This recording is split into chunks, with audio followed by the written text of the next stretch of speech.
অর্পণকে দেখে খুশি হয়ে যায় সৃজন। বন্ধুরা, এমনটাই দেখা যাবে। বিস্তারিত জানতে ভিডিওটিতে লাইক দিয়ে সম্পূর্ণ দেখতে থাকো। গল্পের শুরুতেই দেখা যায় বিপক্ষের উকিল বলতে থাকে, আপনার কাছে কি কোনো প্রমাণ আছে?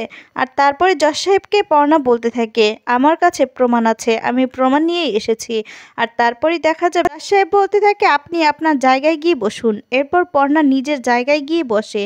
আর তারপরই উকিল সাহেব পর্ণাকে বলছে, আপনি কি প্রমাণ পেয়েছে আমাকে সবটা খুলে বলুন, দিন, নয়তো আমি কিভাবে সৃজন বাবুকে ছাড়াবো। আর তারপরে দেখা যাবে সমস্ত ঘটনা খুলে বলে সেই উকিলকে পর্ণা, আর সমস্ত প্রমাণও দিয়ে দেয়। এদিকে দেখা যাবে উকিল সাহেব তারপরে বলতে থাকে যে আসলে গিরিধারী যখন ছিল তখন যাদের উপকার করেছে সেই তাদেরকে আমি এখানে ডাকতে চাই। আর তখন তাদেরকে দেখা যাবে উকিল সাহেব বলতে থাকে, আচ্ছা আপনাদের গিরিধারী মানে কেমন উপকার করেছে একটু খুলে বলুন তো।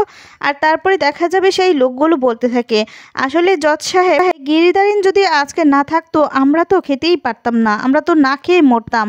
আর তারপরে অনেক রকম কথা সৃজনের ব্যাপারে বলতে থাকে যে সৃজন খুব ভালো ছিল, সেই সমস্ত কথাই। আর তারপর বিপক্ষের উকিল বারবার করে সৃজনকে দোষী প্রমাণ করার জন্য বলতে থাকে। আর তখনই দেখা যাবে পক্ষের উকিল বলতে থাকে, আচ্ছা সৃজন বাবু, আপনি আমাকে একটা কথা বলুন, আপনি কি এদেরকে চিনতে পারছেন যারা আপনাদের মানে আপনার পক্ষে কথা বলছে? আর তখন বলে, না, কাউকেই চিনতে পারছে না। আর তখন উকিল বলতে থাকে, আচ্ছা এতেই তো বোঝা যাচ্ছে যে সৃজন বাবুর 20 বছরে কিছুই মনে নেই। তাহলে তাহলে গিরিধারী সিং।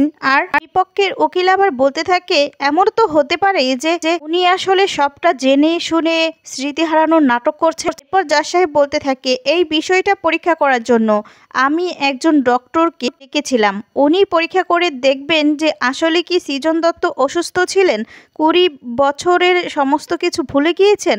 উনি পরীক্ষা করলে সবটা প্রমাণ হয়ে যাবে। উনি পরীক্ষা করে জানাবেন যে গিরিধারী সিং কি মানসিকভাবে অসুস্থ ছিলেন নাকি নাটক করছেন। আর তারপরে পুলিশ অফিসার অভিষেক ওনাকে বলতে থাকে, ওনাকে দায়িত্বটা দেওয়া হয়। আর তারপরে সেই ডক্টরকে ডেকে সৃজনকে নিয়ে যায়, নিয়ে গিয়ে পরীক্ষা করায়। আর পরীক্ষার রিপোর্টে এমনটাই আসে যে সৃজন অসুস্থ ছিল, তাই 20 বছরের যা স্মৃতি আছে সমস্ত কিছু ভুলে গিয়েছে।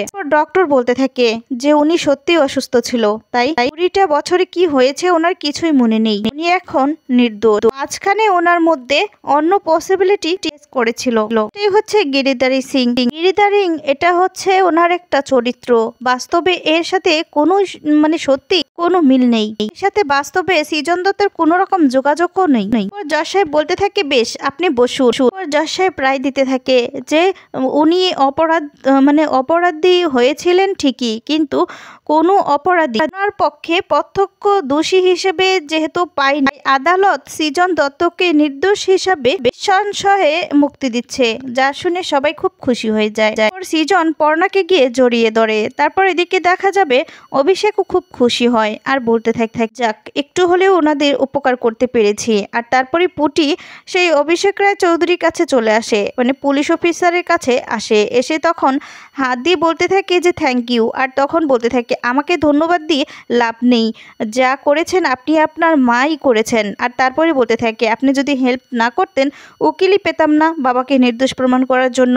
আর তারপর খুব খুশি হয়ে যায় দুজনেই। এদিকে দেখা যাবে পুটি সৃজনের কাছে যায়, গিয়ে সৃজনকে জড়িয়ে ধরে। এরপর দেখা যাবে সৃজন বাড়িতে ফিরেছে, এর জন্য এলাকার সবাই খুব খুশি হয়, রতনদা, মানিকদা সবাই খুব খুশি থাকে। তারপরে দেখা যাবে সৃজন বাড়ির সামনে এসে বাড়িটা ঘুরে ঘুরে দেখতে থাকে। আর তারপরে দেখতে পায় যে সেখানে সৃজনের ছবি সহ সবকিছু সুন্দর করে সাজানো হয়েছে, এটা দেখে খুব খুশি হয়। আর বলতে থাকে, বাহ, তো অনেক আয়োজন করেছো, আর আমাকে তো মনে হচ্ছে সেলিব্রিটি। এরপর দেখা যাবে মানিকদা বলতে থাকে, হ্যাঁ তুই তো এতদিন পরে ফিরে এসেছিস, তুই তো আমাদের সেলিব্রিটি, তুই হচ্ছিস হিরো, আমাদের পর্ণা হচ্ছে হিরোইন। তারপর পর্ণা বলতে থাকে, এই যে যা দেখতে পাচ্ছ সৃজন, আসলে কি এগুলো আমি করিনি, মানিকদা ওরা সবাই করেছে।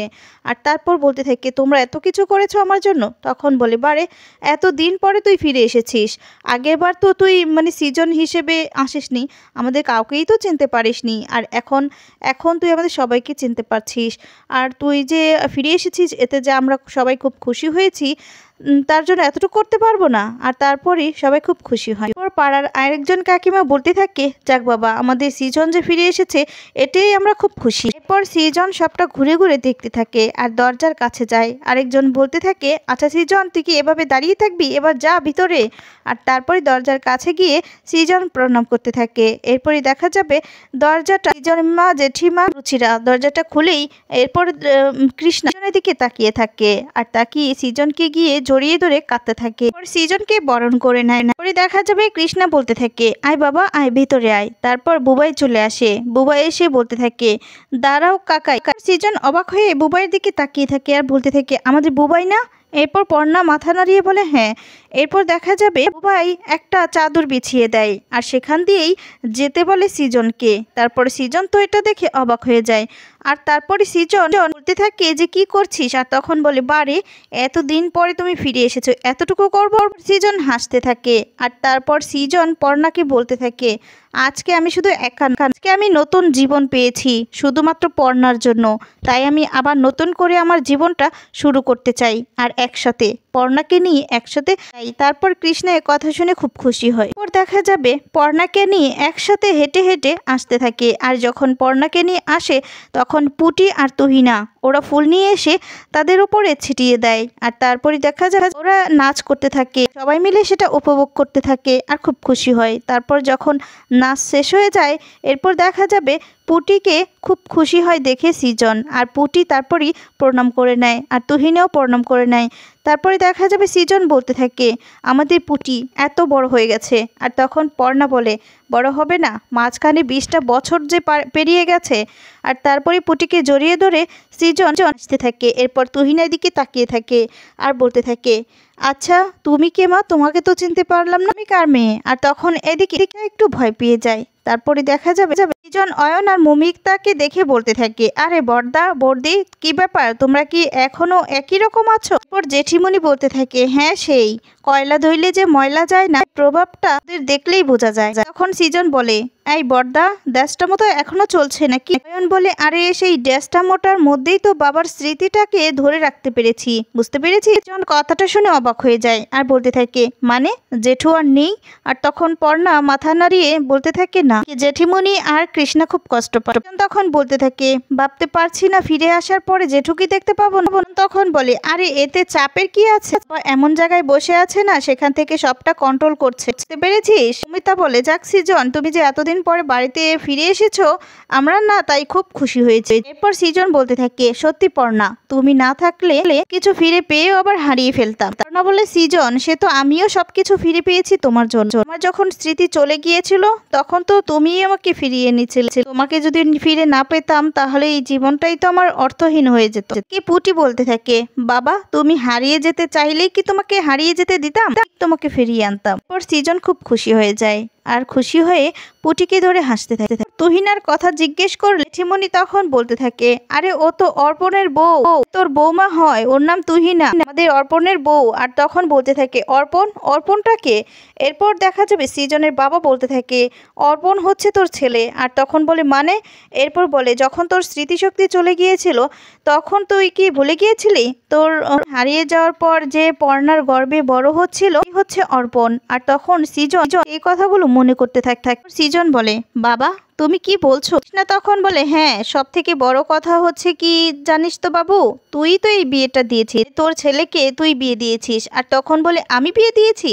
এরপর পর্ণা বলে, হ্যাঁ তুমিই তো দিয়েছো, আসলে তুমি সৃজন দত্ত হয়ে বিয়েটা দাওনি, তুমি বিয়েটা দিয়েছো গিরিধারিং হয়ে। এরপর কৃষ্ণা বলতে থাকে, অর্পণ দাদু ভাই যাও বাবাকে গিয়ে প্রণাম করো। এরপর দেখা যাবে অর্পণ প্রণাম করতে গেলে সৃজন প্রণাম করতে দেয় না, বলে থাক থাক। আর তারপরই অর্পণকে জড়িয়ে দেয়। বাবা বলে ডেকে ওঠে আর তখন বলতে থাকে, আমি ভাবতেই পারছি না তুই এত বড় হয়ে গিয়েছিস, আসলে তোকে তো আমি ছোটবেলাটা দিতে পারলাম না, ছোটবেলায় তোকে আদর করতে পারিনি, এর জন্য তুই আমাকে ক্ষমা করে দিস বলে জড়িয়ে ধরে খুশি হয়। আর এটা দেখে বাড়ির সবাই খুব খুশি হয়। বন্ধুরা আজকে তো নিম ফুলের মধুতে সবারই মিল হয়ে গেছে। তো তোমাদের এই পর্বটা দেখে আজকে কেমন লেগেছে অবশ্যই কমেন্টস করে কিন্তু তোমাদের মতামত জানাবে, তাহলে বুঝতে পারবো তোমরা এই সিরিয়ালটি খুব বেশি পছন্দ করেছো। যেখানে আছো খুব ভালো থাকবে। আর চ্যানেলের নতুন দর্শক হয়ে থাকলে অবশ্যই চ্যানেলটি সাবস্ক্রাইব করে দিবে। ধন্যবাদ।